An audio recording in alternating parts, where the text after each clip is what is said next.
Reimagining Success, episode 214. You're listening to the Reimagining Success podcast, where we help you design a business and a life that allows you freedom from the 9 to 5. I'm your host, Anna Lundberg, ex-corporate good girl, now a business mentor and coach, author, mum of 2, and I'm here to help you create more freedom, flexibility, and fulfillment. Now let's get started with redefining success outside of the 9 to 5. Hello and welcome back to the podcast. This month for the Escaping the 9 to 5 series, I am here with Penny Terndrup, and I'll dive straight in, as I always do, and ask you, Penny, to introduce yourself better than I possibly could and tell us what were you doing before and what are you doing now? Okay, so I'm Penny, and before, that's an interesting starting point. What before what? So I guess my big transition was from lawyer to person that liked working with people, and that's not that lawyers don't, but I think that was my Waterloo in terms of transition. And I was a solicitor in the city for probably about 5 or 6 years, and realised over a fairly long time that was not for me, and I stopped doing it. And now I was a search agent, a recruiter, headhunter, and now I've done a more gentle transition into coaching and leadership development. You've already picked up on an interesting nuance and the point of before what, and I think that's what I've realised over my years of the transition, I suppose, that it's not just one moment, is it? It's several. And when I quit my job in 2013, I thought that was it. Ta-da! I've done my big brave thing and I'm going to live my best life. And it was just the very first step. But I suppose diving into that Waterloo moment, then you've made it sound very simple. How did you realise that it wasn't for you, and how did you then choose recruiting as a first step? Okay. So I think it's just sort of crept over me over a period of. I moved once. I think that often happens. I think people feel it's situational rather than contextual, maybe. Or and so I trained and I stayed with a firm. I was pretty happy, if anyone's listening. But it became obvious that what I was doing wasn't making me feel happy. And so I went to a recruiter, had a lovely chat, and they sent me out to meet some people, and I took a job. And I was full of hope, and it was all going to be different. My life would be great. And again, the people around me were nice, and it was okay, but it just didn't make my heart sing. I didn't love being a solicitor. And I think I started to realise that there was something wrong with what I was doing rather than where I was doing it. And someone recommended that age-old Bible called "What Colour Is My Parachute?" Which is about that thick. Yeah, I remember that one. Yeah, you know it. And standing on the tube, commuting, reading this thing and thinking, okay, there's this other dimension that I could start exploring. And so it sped up towards the end. And I remember being at work on a New Year's Eve in the evening, and I should have been in Suffolk with half a bottle of wine inside me, and I wasn't. And I thought, yeah, this is it. I think this is my moment. Went home, had Christmas, and had a break, and came back and said, no, I think I'm off. And you mentioned happiness there and your heart singing. Was that something that you expected going into the career as a lawyer, or did you not even consider that as a young graduate starting a career? Yeah, and it's a phrase that's tricky to use, isn't it? I mean, insert own phrase here, but no, it wasn't even on the agenda. It was the thing you did next. Okay, you do school, you do uni, you do get a job, and if you've taken a sort of a track that, there are tracks which lead you to the next place, and I'd reached the next place. And I just couldn't quite imagine carrying on there. It's all about what next for a really long time. And then you get there and it's, well, so what? And I think it's important that I wasn't absolutely miserable. it just wasn't, it felt like there was this other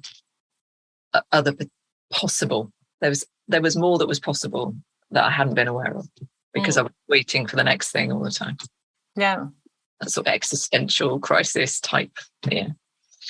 Yeah, and yet again, there was no massive trigger, right? It was, I guess, a sort of an accumulation, as you said, and like me too, I didn't hate my job either. So it's harder to have the courage to break away from something that's kind of working. Yeah. And you know, being a lawyer is pretty much the epitome of success in our society still. Law, medicine, those are, you know, very admirable, impressive careers. So And so we've already danced around it a little bit, and you know my whole topic and the name of the podcast is reimagining success. So how has your definition of success, if you've ever thought about it that way, perhaps not, evolved over these different transitions? I love the way you frame it, and I think there are two parts to what I'm going to say. I think it's what happened for me, and I think maybe what I'm seeing out there as well has changed again. I think COVID's had a massive effect.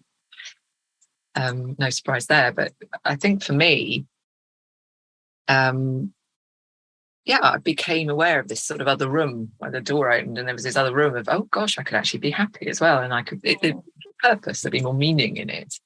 And for a while, I think I'd gone through that process of moving jobs, and I'd understood that the recruiter I worked with, who was lovely, I kind of saw what she got out of it personally, and she saw this person happier, and that seemed like a really good thing. And so I thought, I'll do that then, and had a really great career. I really enjoyed my recruiting, and again, it's looking for the next thing in that. So you build a business and you get better at it, and then for me, the next thing was search, which seems like a very grown-up thing to do, and isn't really. But then, and I guess for me, I think life is transition. And you know the books and the theory of the fact that we're all going to have 5 careers before we die, and we're going to work longer. And I think now younger people coming through will just have a career of transition. So we'll start maybe to think about things in a different way to how perhaps we, older than you, but grew up thinking you have a career and then you maybe have a non-exec career at the end, but then you retire. It just doesn't feel like that anymore. And I guess for me, having done that big jump, which felt very scary, that sort of liminal space, which I can talk to in a minute, but that sort of scary bit, I survived. I jumped off the ledge, and everything was okay. And then so since that into search and recruitment, I found, through a bit of a circuitous route, which involved quite a lot of psychotherapy and some training there, found coaching. And so my transition into coaching was gradual, much more gradual. It was much more about feeling possibilities and exploring and learning. I think the other thing that kicks in perhaps as you become aware of these possibilities is gaining not necessarily knowledge, but maybe self-knowledge. And growing. I think I might start on the cliches. So that transition into coaching, and I now coach full-time and love it, and I don't know what's next. I'm doing a lot more work with teams, and that stretches me, and it's less scary, the fact that having survived and knowing that perhaps my career is a series of undulating transitions. It's okay, but yeah, what's coming up on the inside for everyone? For those coming into the world, I don't know. It's different. Well, yeah, it's so different, isn't it? Because I always thought that too, that if your definition of success, as you say, is certainly my parents' generation and even us, to be honest, that's what I expected, as a child, I suppose we think we want to be a fireman or a nurse or a veterinarian and an astronaut. That's it. You've got the very black and white pockets. And of course, what is the statistic? 20% of jobs that exist today won't, 80% probably, I don't know what the numbers are. And, you know, most jobs don't exist, yes, and so on. So you can't possibly plan for that. But I imagine as well that because once you've made that transition once, as you say, you get more comfortable. Well, I've taken that leap once, I can take the leap again. I think that's quite empowering. But you did mention that it was quite scary. So, you know, how did you overcome those fears, I guess, in particular in the first leap? Yeah, and I think the first one was a leap. And the old parachute book does talk about, you know, jumping off and there'll be a ledge and you can, but there's a jump. I think since then it hasn't been a leap at all. It's been absolutely a process and a sort of, and how did I do it? I think I was lucky that I was supported.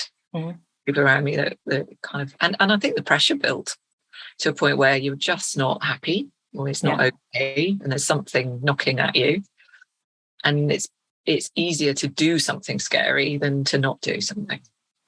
And with the second part, the sort of undulating transition, I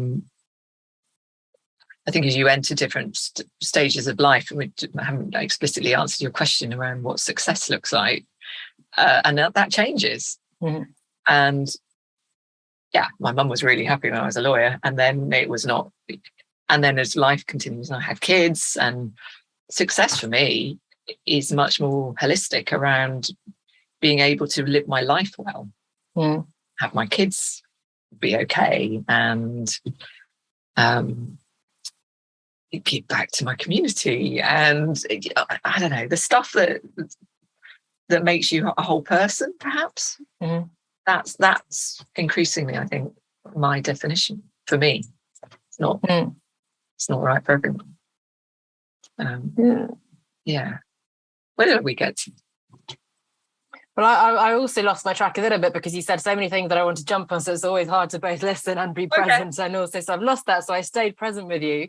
And now so we talked about the scary leap and that initial leap, but as you say, after a while, it's a bit of experimenting and it's adjusting the sails, I suppose, as you continue navigating. And you mentioned obviously becoming a mother. That's another shift. And one thing I guess that came up a bit earlier when you talked again about, you know, the lawyer and your mother is proud and so on, that identity, has that been something, one of the metaphors that I'm sure you've come across, it was not life-changing, but at least eye-opening for me when I came across it many years ago, this butterfly, the caterpillar that goes into the cocoon, and you think it just has a little sleep and then it emerges as a butterfly, but the apparent biological reality, which I hope is true, but it's an interesting myth, at least if it's not true, it breaks down into a really gooey, painful process of protein soup, and then starts the slow process of piecing itself back together into a butterfly, which I think is you know, not a totally inaccurate way of thinking about it for some of us who have a particular identity, who have built a whole identity on a particular career,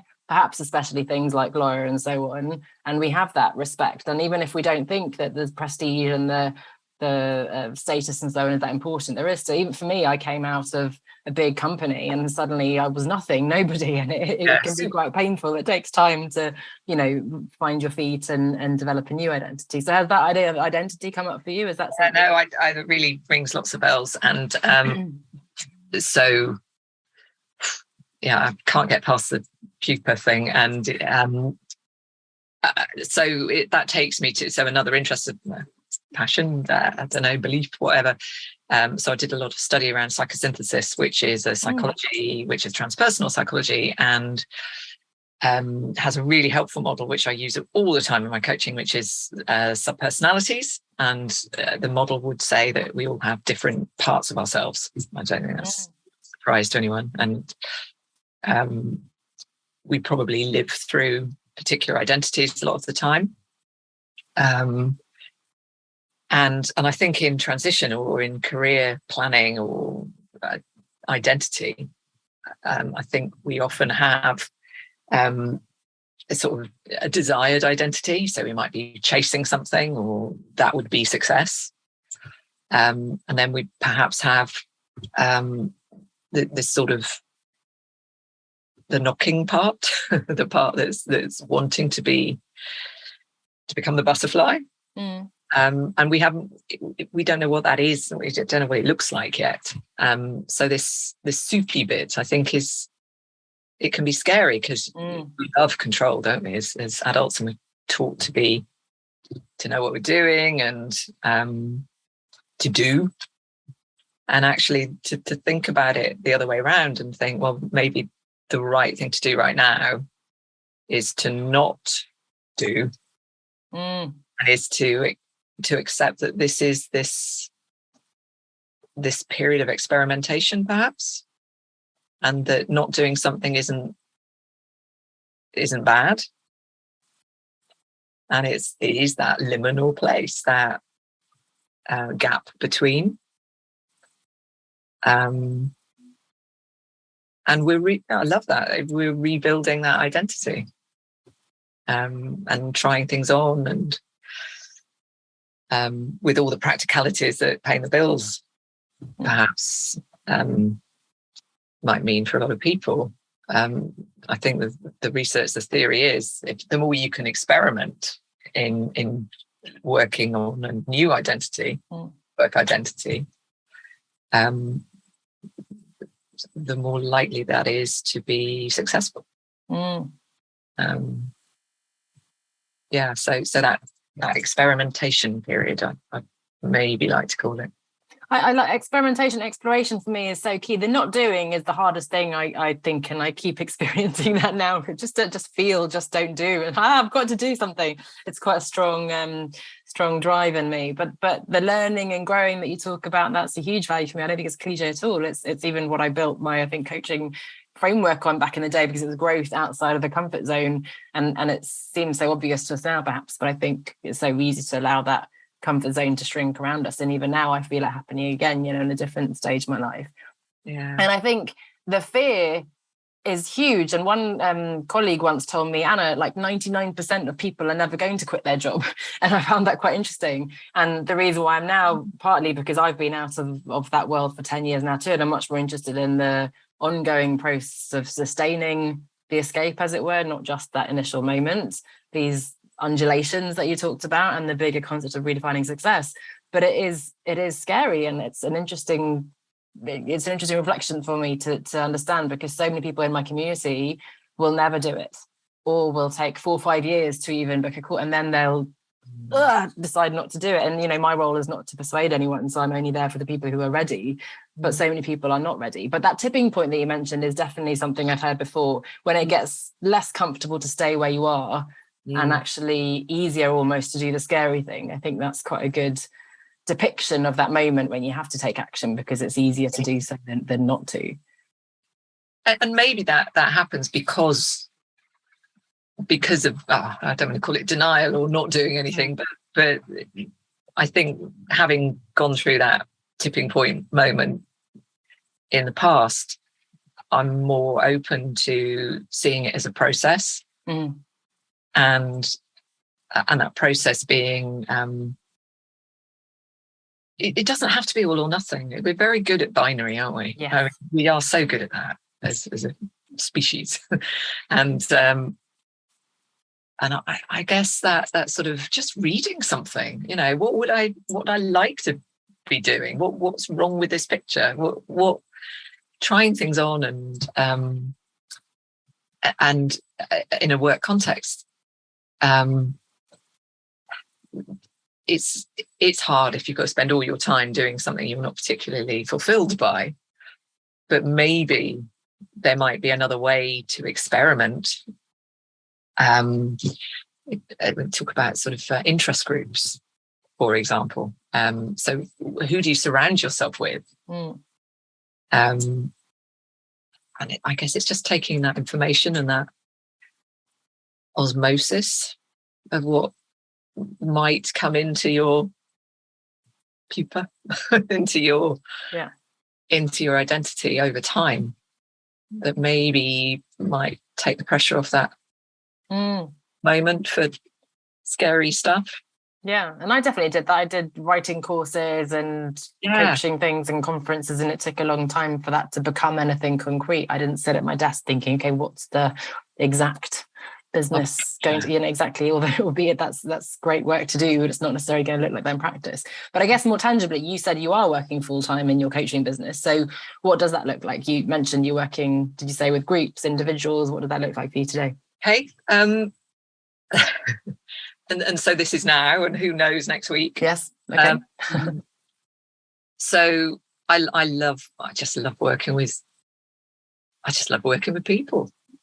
And that tends to be one-on-one, tends to be within organizations, and you have a sort of sense of the system of the organization and how that fits in, and how so the system as a whole fascinates me, and working organizationally and with individuals is not mutually exclusive. And then the extension of working with individuals in an organization is to work with teams. And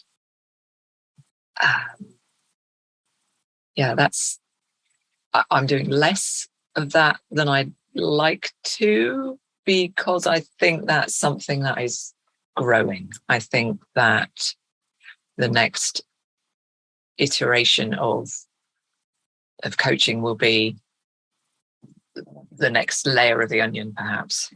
It's not it, and that's becoming busier and more the norm. But I'm hopeful, because I guess I know a lot of coaches, and so I know you do, and I work with a training organisation that trains coaches, and I think the vast, huge majority of people that I know that come into this field just want to make things better. It's and to do that, we're not an island. So yeah, I'm aware of who might be watching us talking, and trying to be relevant there, but I guess to not see yourself as alone.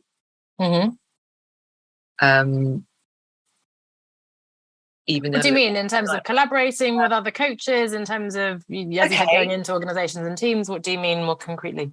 Okay, yeah, I'll try and make more sense. I think so. An individual who is feeling that they're not in the right place, they're not doing their life's work right now, it's very easy to feel isolated and alone.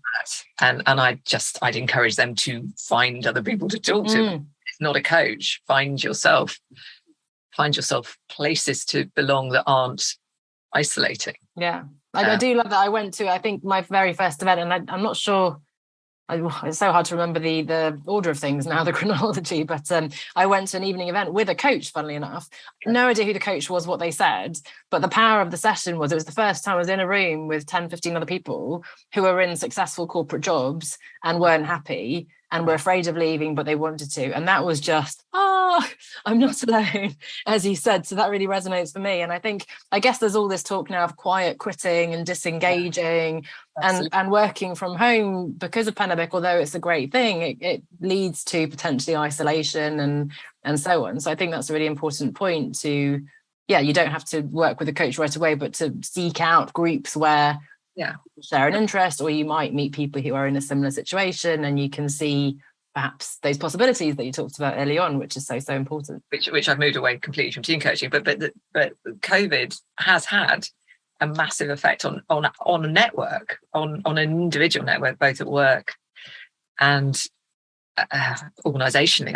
I think within an organisation, the connection points are atrophied. No surprise there. Then home will do that.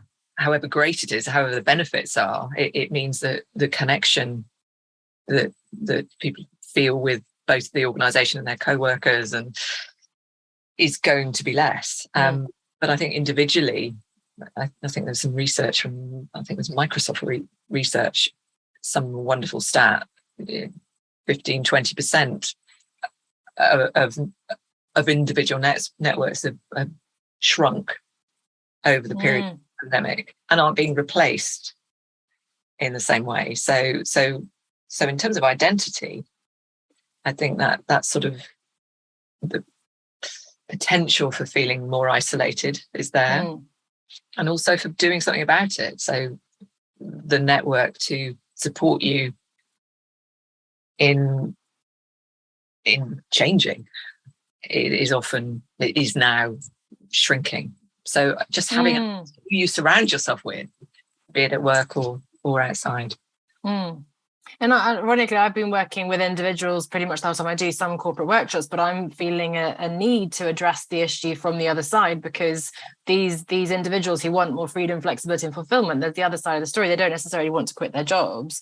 They want to find a place. And as you said, it's the team, quite practical things of policies and mindsets around someone not being in the office and meeting times and so on, emails and everything, expectations.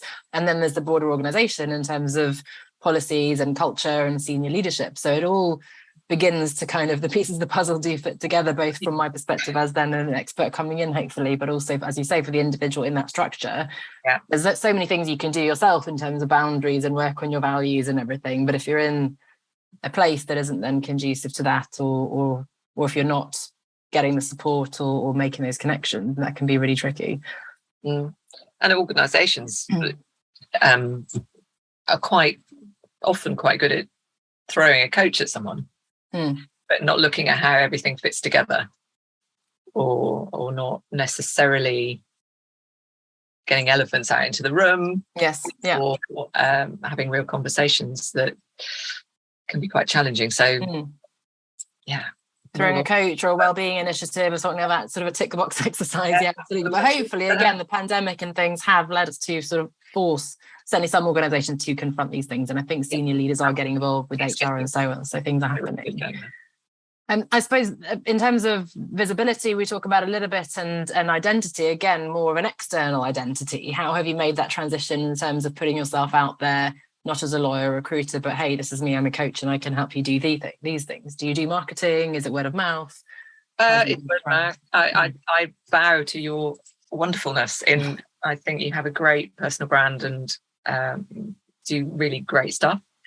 I would say that everything I do is relationship based, and that's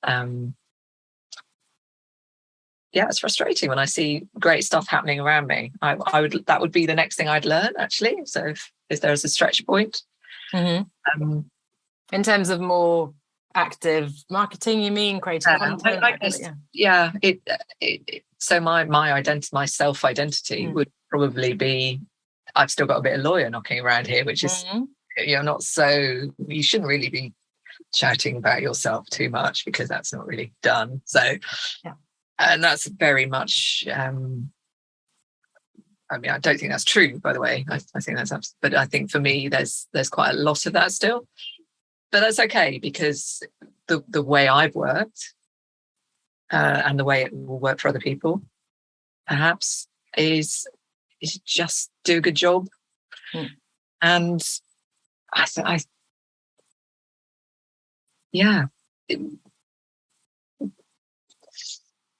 has a way of looking after you, I think. Gosh, that sounds very out there. But word of mouth, talk to people, be interested.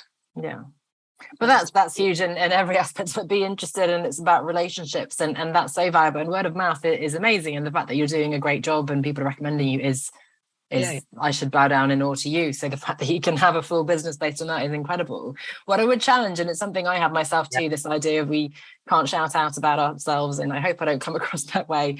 No, you don't. My clients want to be an expert. We want to be well known, respected, thought leaders.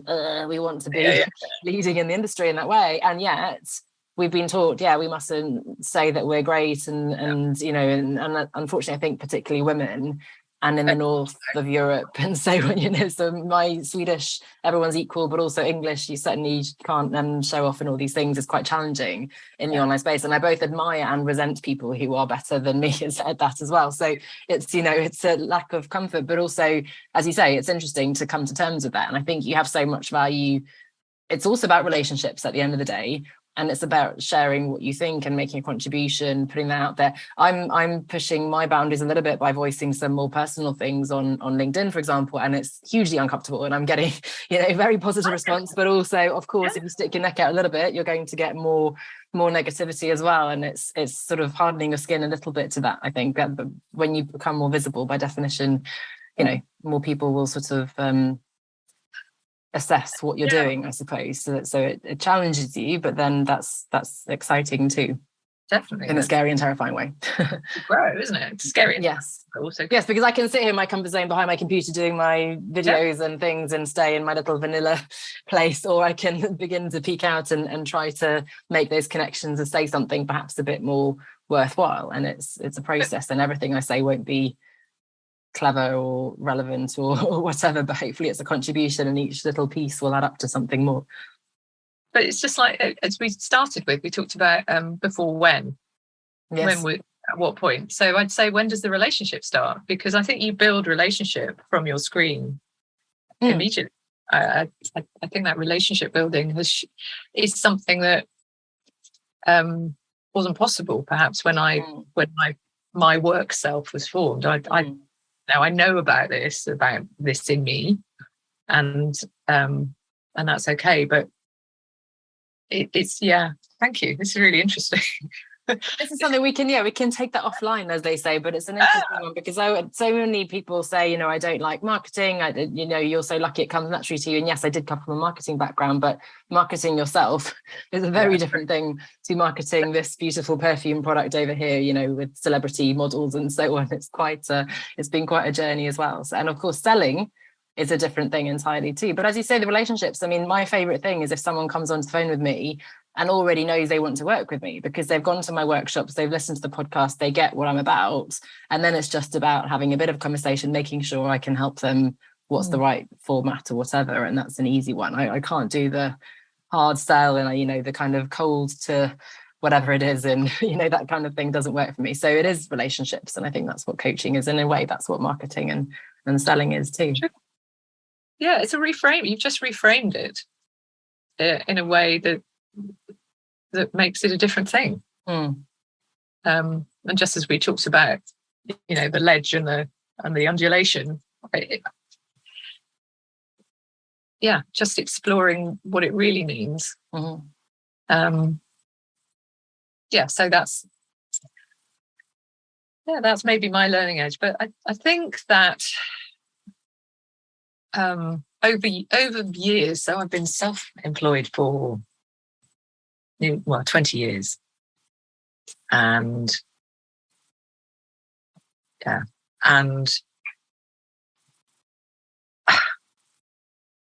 don't know.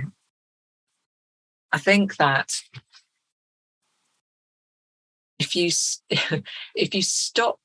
the minute you think so that vulnerability, that sort of ability to question yourself and do that around people. For me, I think that's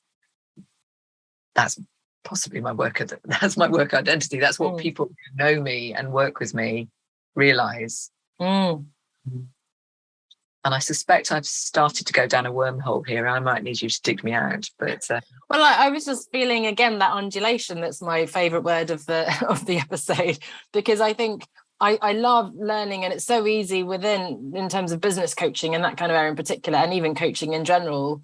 I don't know how involved you are with seeing what other people are doing in the online space, but there's so much. You've got to do this, you've got to do that. And, there's this business model and that course and webinar and so on. And there's a lot of valuable information out there for free, paid, individual group, etc. And there's that phase of learning and being open and listening. But there also has to be a season for actually I've listened to what everyone else has to say. Yeah. Now I'm going to trust myself, and this is what I'm going to do. In my case, I'm going to launch this program or write this book, and then I come up for air again and look around, question, learn, and then I go back, because otherwise it's that imposter syndrome. It's constantly, oh my goodness, Penny's doing this amazing thing and I could never do that, and there's no point in me even trying to write a book because there are so many books out, then you just get stuck in a wormhole too. So I think there's an element of learn and then come back and focus and then open up again and question and then come back again. There was so we're talking in October 2022, there's a recent Guardian article that talks about imposter syndrome, and well, actually it was sort of an extension. It was talking a lot about mental health and health rather than illness, and we've all got imposter syndrome. I think the minority that don't believe they do maybe have different issues, but everyone questions themselves and worries about doing the right thing or being the right thing, and it's getting comfortable with that. And in a way, the fact that you have it, I think, is a good thing, because it means you'll never get complacent, and it means, that you're asking the right questions, as long as it doesn't become debilitating and stop you from making contribution. And just again, coming back to the reframe for you, because I can't help but want to push you out there into the world.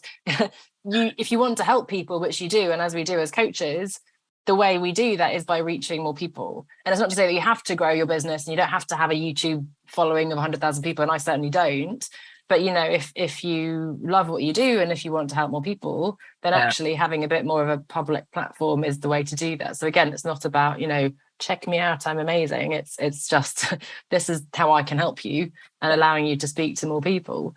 When it comes to, I guess, the practicalities, just to sort of finish up, I suppose I love this topic of what I call work-life integration, of how you make this work for you. I know you're at a different life stage with slightly older children than I do, so I imagine it looks a bit different to you. But, are you working full-time? Have you designed, this is exactly what I want to do, and you're very strict with that? Or are you very flexible? What does your kind of routine look like, I suppose?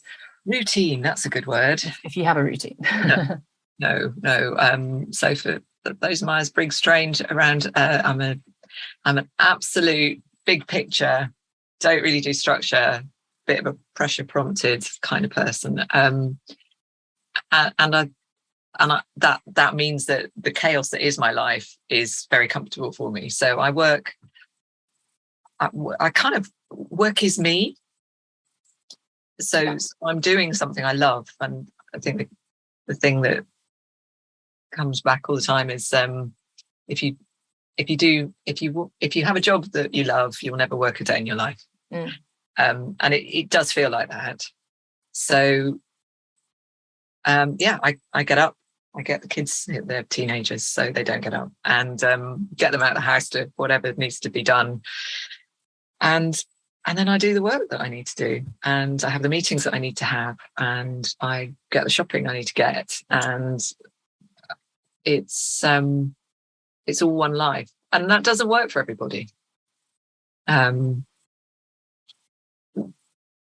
I won't share my age. I leave everyone to guess. But it feels like I've built to here, and it works. It's a careful juggling of plate spinning constantly. But I guess that's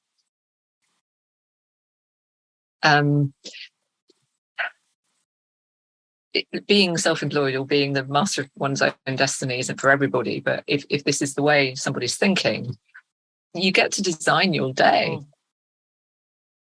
Not everyone has to know about it either. And if you can love what you're doing all the time, that's a real gift. I feel really lucky. My goodness, I love that. And you're right, it's maybe not for everybody. And I imagine that the slightly younger you coming out of university, working as a lawyer, probably wasn't so flexible in going with your energy, because I picture at least law being very, very rigid in terms of hours and so on. I think the danger of I love my work so I can work any time, anywhere, is that it blurs a little bit too much, and especially maybe for some of us, and maybe it depends on the life stage. I know my partner, we were first on holiday together 5-6 years ago, got really angry with me for lying there on the sunbed by the pool with my notebook, because for me that was like envisioning and brainstorming, and that's magic for me. And of course, with the work we do, the questions I'm asking you today, I'm fascinated by personally, and I could talk to someone about that at a dinner party, at at the playground, or for work, and I love it. And it's just these are the questions. So I'm very lucky as well to have designed a business, to found a business that is what I love. But the danger, of course, is yes, if you then allow yourself to, and when I first started, I was, working in bed, working in the kitchen and so on, whereas now, partly through my partner's work and then having the children, there are certain days I can work, and then it's a bit more regimented. I also find that structure for me gives me the freedom that I want, ironically, because when I let myself go too free, then I end up not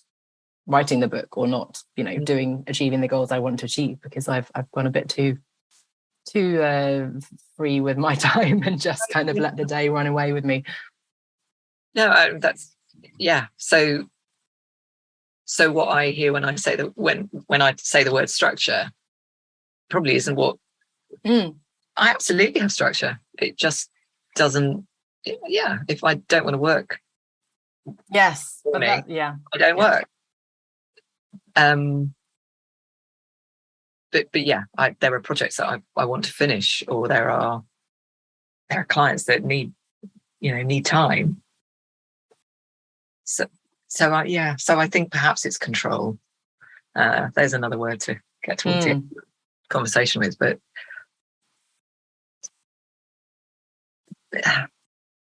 control and purpose.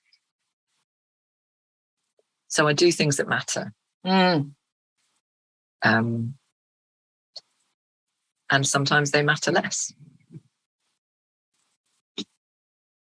I think I'm playing with words here, but I think it's the best time management hack there is, to do the things that matter. It's that simple. I'm a little going down that rabbit hole now in terms of books. So there's one called 168 hours, which is the number of hours you have in the week. There's another called 4,000 weeks, which is the average number of weeks we have in our life. And all these books that are questioning because we tend to want to just do more, work smarter, not harder, and push things into, less time. And actually, I think it's a lot bigger than that. It's shifting our mindset of what matters. It's sometimes choosing to drop a ball on purpose.